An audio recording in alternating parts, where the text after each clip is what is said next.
اعوذ باللہ من الشیطان الرجیم بسم اللہ الرحمن الرحیم السلام علیکم ورحمۃ اللہ وبرکاتہ۔ آج کا جو میرا موضوع ہے وہ یہ ہے کہ جب اللہ ایک، رسول صلی اللہ علیہ وسلم ایک، قرآن ایک، پھر ہم امت ایک کیوں نہیں؟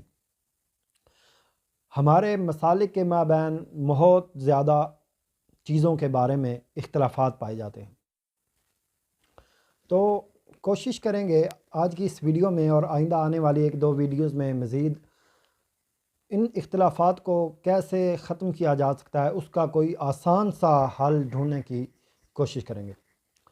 تو اللہ تعالیٰ نے سورہ آل عمران میں ارشاد فرمایا وَلَا تَكُونُوا كَالَّذِينَ، ان لوگوں جیسے نہ ہو جانا، تفرقوا جو فرقوں میں بٹ گئے، واختلفوا اور جنہوں نے اختلاف پیدا کر لیے، من بعد ما جاءہم البینات اس کے بعد کہ ان کے پاس واضح تعلیمات آ گئی تھیں، وَأُولَئِكَ لَهُمْ عَذَابٌ عَظِيمٌ اور انہی لوگوں کے لیے عذاب عظیم ہے۔ اب جو ہمارے مسالک کے مابین سب سے بڑا اختلاف پایا جاتا ہے وہ ہے نبی علیہ الصلوۃ والسلام کی ذات۔ کچھ مسالک کے جو امام ہیں یا ان کے علماء کرام ہیں، ان کا کہنا ہے کہ نبی علیہ الصلوۃ والسلام نور ہیں، کچھ کہتے ہیں کہ بشر ہیں، کچھ کہتے ہیں کہ نہیں نور بھی ہیں اور بشر بھی ہیں، جبکہ قرآن پاک میں نبی علیہ الصلوۃ والسلام کی بشریت پر خاصا زور دیا گیا ہے۔ قل انما انا بشر مثلکم، آپ کہہ دیجئے کہ میں اس کے سوا نہیں مگر تم جیسا بشر، یوحا الیہ مجھ پر وحی ہوتی ہے۔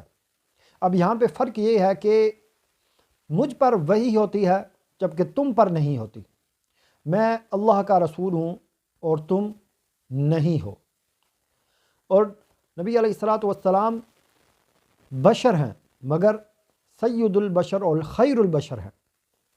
اور قرآن پاک میں کیوں نبی علیہ الصلوۃ والسلام کی بشریت پہ زور دیا گیا؟ اللہ تعالیٰ نے سورہ نساء میں ارشاد فرمایا یا اہل الکتاب لا تغلوا فی دینکم، اے اہل کتاب اپنے دین میں غلو سے کام نہ لینا۔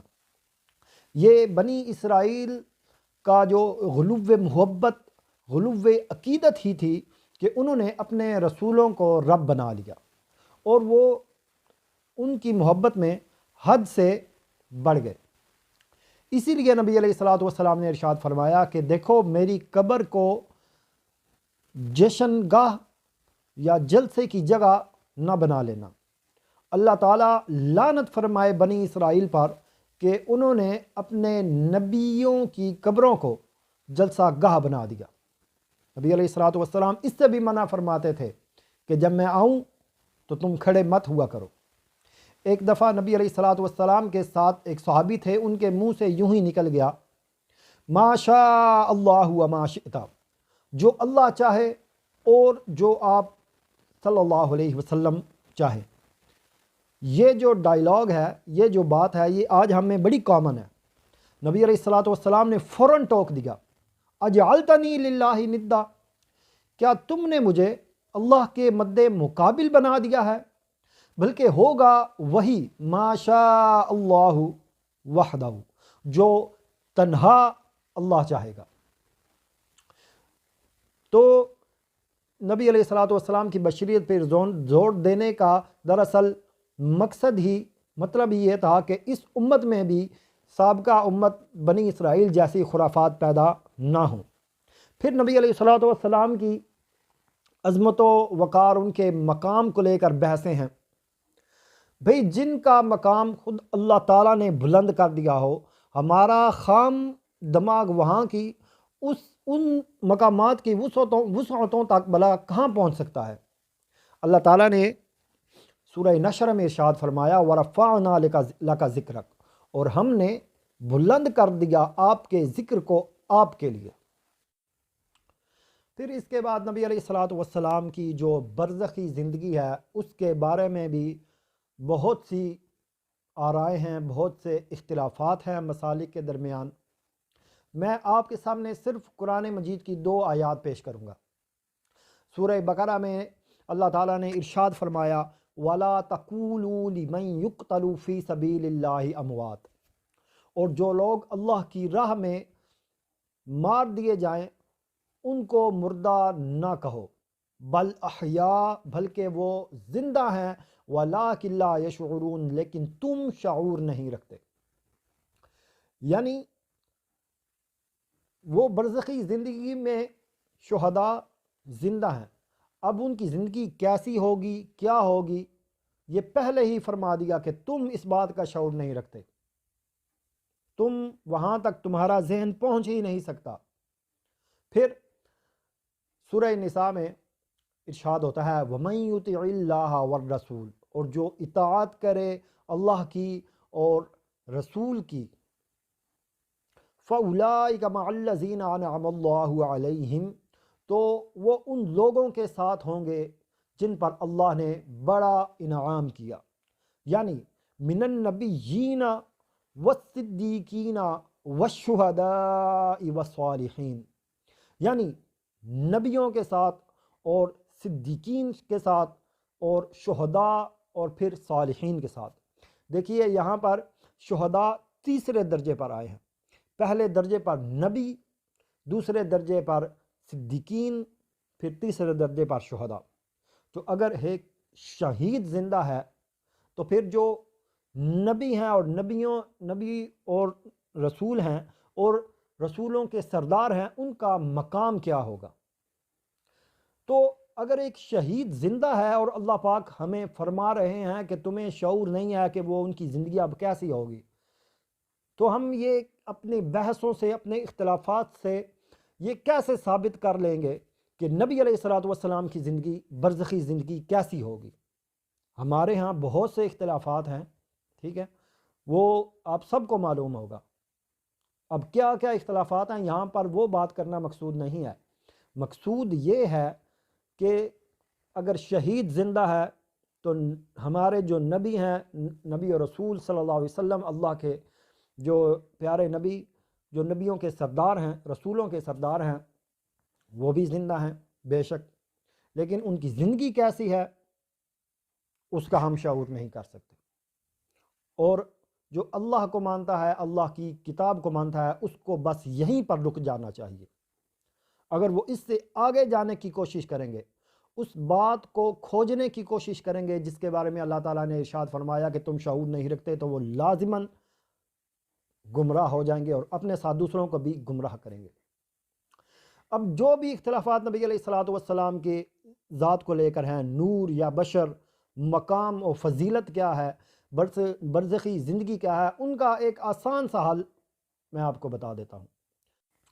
اب یہ جتنے بھی اختلافات ہیں نبی علیہ الصلوۃ والسلام کی ذات کو لے کر، نور ہونے پر یا بشر ہونے پر، پھر ان کی جو فضیلت اور مقام و مرتبہ اور برزخی زندگی کو لے کر جو اختلافات ہیں، ان کا سمپل سا حل یہ ہے لَقَدْ كَانَ لَكُمْ فِي رَسُولِ اللَّهِ أُسْوَةٌ حَسَنَةٌ۔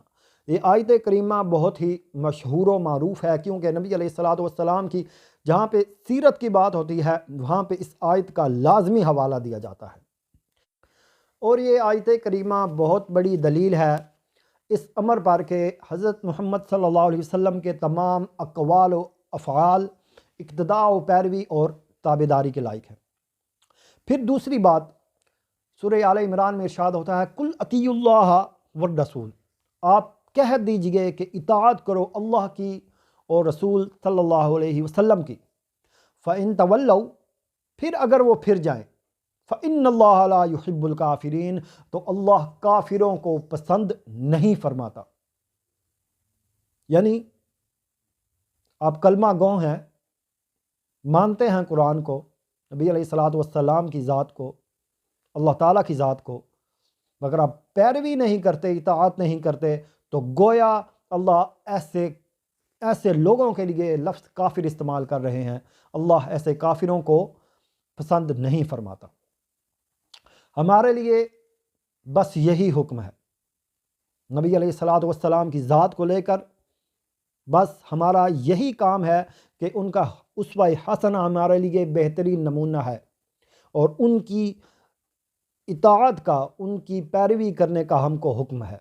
اب میرا یہ سوال ہے ان تمام اختلافات کرنے والوں سے کہ مجھے بتائیے، قرآن و حدیث سے ثابت کیجئے کہ قبر میں یا بروز قیامت اللہ کی بارگاہ میں انسان سے نبی علیہ الصلاۃ والسلام کے نور ہونے یا بشر ہونے، نبی علیہ الصلاۃ والسلام کا مقام کیا ہے، ان کی فضیلت کتنی بلند ہے، اور نبی علیہ الصلاۃ والسلام اپنی برزخی زندگی میں کیسے تھے، اس کے بارے میں سوال کیا جائے گا۔